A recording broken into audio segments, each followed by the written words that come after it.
Good morning student. आज BEd की class में टॉपिक है आपका individual differences in classroom situations, यानी कि जो है कक्षागत परिस्थितियों में जब व्यक्तिगत विभिन्नता हो तो आप उसको कैसे मैनेज करें तथा टीचर को क्या क्या बातें ध्यान रखनी चाहिए जिससे कि उस समस्या का निदान हो सके। ठीक है, यानी कि समस्या का समाधान हो सके। जैसा कि आज जो है मैंने बताया कि जो है आपने पिछली क्लास में भी देखा कि इंडिविजुअल डिफरेंसेस होते हुए भी वो उनकी शिक्षण विधियाँ क्या हों, शिक्षक की वो किस तरह से पढ़ाए। आज मैं इसको डिस्कस करूंगी और उसके समाधान के लिए जो मैं आपको बताऊंगी क्या क्या बातें शिक्षक को ध्यान रखनी चाहिए। ओके, सबसे पहले मैं लेती हूँ टीचर को ध्यान रखने वाली बातें हैं। कक्षा का सीमित आकार,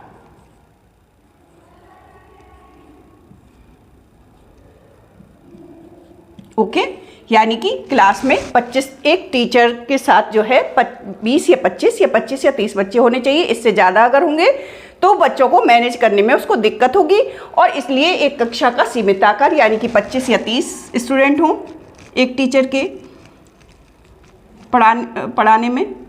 ठीक है, 25-30 बच्चे हों तो वो आसानी से मैनेज कर सकता है। ठीक है, दूसरा है समूहीकरण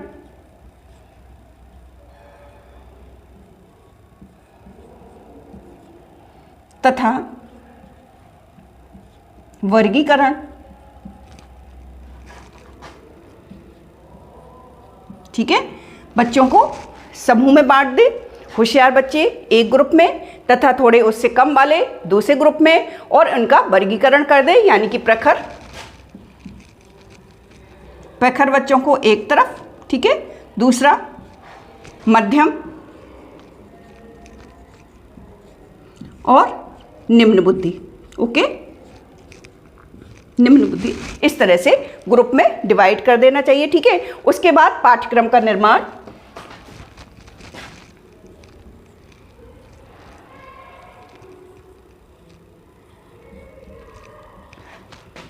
का उचित निर्माण,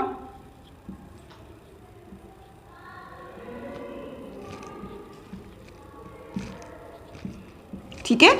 पाठ्यक्रम का उचित निर्माण का मतलब है कि बच्चों को इस तरह का पाठ्यक्रम, जिस तरह के बच्चे क्लास में हैं आपके, उसके अकॉर्डिंग जो है पाठ्यक्रम का निर्माण करना चाहिए।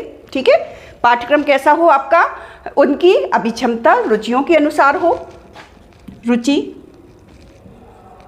अभिक्षमता,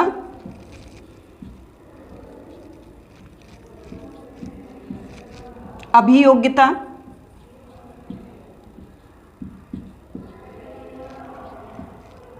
अभियोग्यता के अनुरूप हो। ओके, समझ में आ गया होगा। उसके बाद नेक्स्ट शारीरिक दोषों के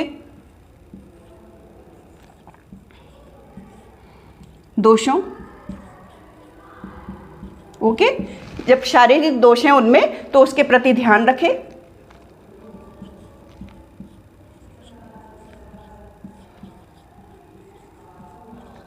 ठीक है, बच्चों में बहुत से शारीरिक दोष होते हैं, जैसे कम दिखाई देना, ठीक है, या जो है छोटा कद है बच्चे का तो उसके अकॉर्डिंग, और अगर बड़ा कद है या किसी तरह की असमर्थता है,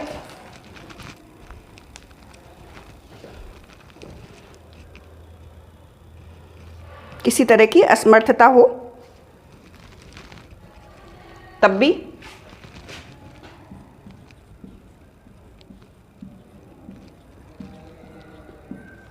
ठीक है, किसी तरह की अगर असमर्थता है तो उसका भी ध्यान रखना चाहिए। ठीक है, उसी तरह से उपयुक्त शिक्षण विधियां,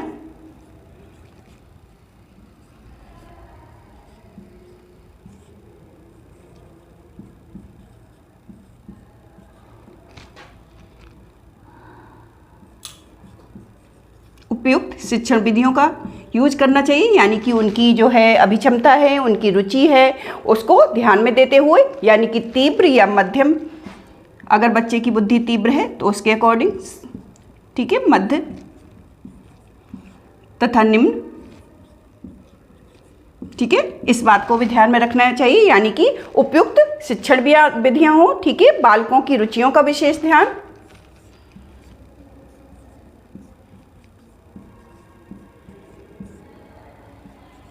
की रुचियों का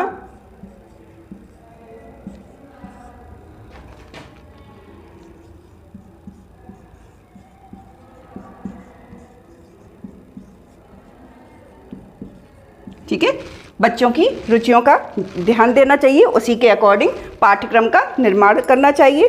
ठीक है, इतनी बात समझ में आ गई होगी बच्चों। उसके बाद नेक्स्ट अगर हम लें तो व्यक्तिगत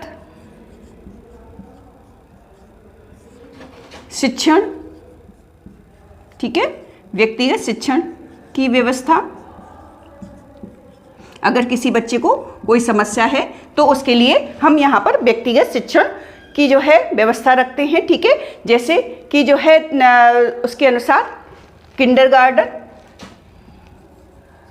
जैसे किंडर गार्डन प्रणाली है, ठीक है, बेनेटिका है,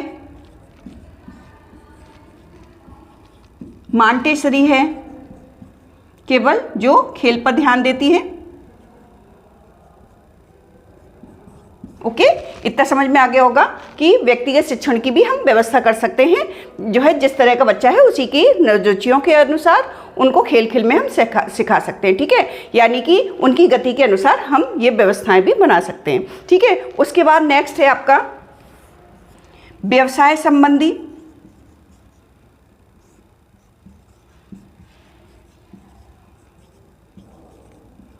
व्यवसाय संबंधी उनको हम शिक्षा दे सकते हैं।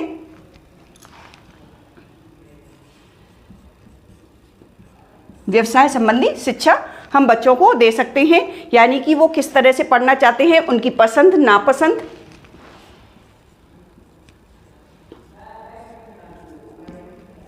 ठीक है, आपने देखा होगा बच्चों को जो है कुछ चीज़ें पसंद होती हैं, कुछ नहीं पसंद होती हैं, तो उनका भी ध्यान, कोई बच्चा जो है कारपेंटरी का काम अच्छा जानता है, कोई जो है मोबाइल की चीज़ें ज़्यादा जो है जानता है, कोई किसी की किसी में रुचि है, किसी की किसी में रुचि है, तो ये भी हमको ध्यान रखने वाली चीज़ें हैं।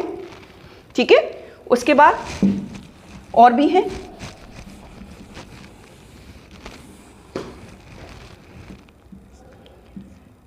गृह कार्य। ठीक है, गृह कार्य की नवीन धारणा,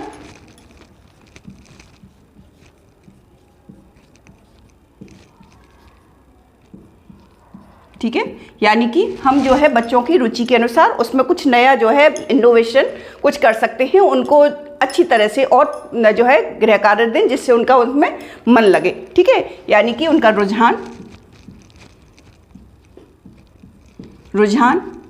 उनकी रुचि उसमें बनी रहे, जिससे कि उनका पढ़ाई में मन लगे, तो गृह कार्य हम अच्छे से दें। ठीक है, उसके बाद है लिंग भेद के अनुसार शिक्षा।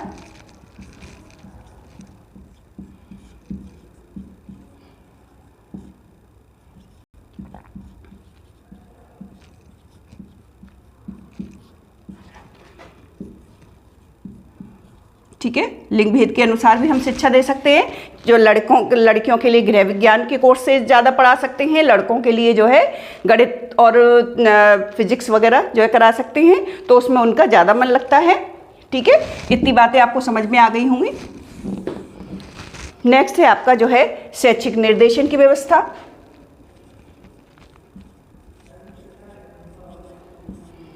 निर्देशन व परामर्श। ठीक है, अगर किन्हीं बच्चों को कोई समस्या है तो उसको हम शैक्षिक निर्देशन और परामर्श भी दे सकते हैं। ठीक है, आज मैंने आपको बताया कि अगर जो है टीचर को क्या क्या बातें ध्यान रखनी चाहिए कि जो वो पढ़ाता है क्लास में तो उसे व्यक्तिगत विभिन्नता वाले बच्चे मिलते हैं, तो क्या क्या चीज़ें हैं जो मैंने आज बताई आपको कि जो है उनको सबसे पहले मैंने बताया कि कक्षा का सीमित आकार करें, यानी कि जो है 25-30 बच्चों को एक अध्यापक पढ़ाए तो उसका जो है ज़्यादा प्रभावशाली शिक्षण होगा। उसके बाद मैंने बताया कि समूहीकरण कर सकते हैं या वर्गीकरण कर सकते हैं, पाठ्यक्रम का निर्माण कर सकते हैं। ठीक है, उचित पाठ्यक्रम का निर्माण करें। उसके बाद शारीरिक दोषों के प्रति ध्यान रखें, उपयुक्त शिक्षण विधि प्रयोग करें, बालकों की विशेष रुचियों का ध्यान रखें और व्यक्तिगत शिक्षण की व्यवस्था रखें। ठीक है, ये सब बताया मैंने। व्यवसाय संबंधी शिक्षा को भी जो है एक स्थान प्रदान करें, यानी कि व्यवसाय संबंधी शिक्षा भी पढ़ाई देनी चाहिए। गृह कार्य की नवीन धारणा हो जिससे उनकी रुचियां बनी रहें बच्चों की, जिससे उनको जो है आगे और भी गृह कार्य करने में मन लगे, और लिंग भेद के अनुसार शिक्षा हो। ठीक है, सारी बातों को ध्यान रखें। शैक्षिक निर्देशन व परामर्श की भी जो है चीज़ें याद रखें। आज मैंने आपको ये सारा बताया है। ठीक है, अब कल मैं आपको नए टॉपिक के साथ जो है कुछ और बताऊंगी। थैंक यू बच्चों।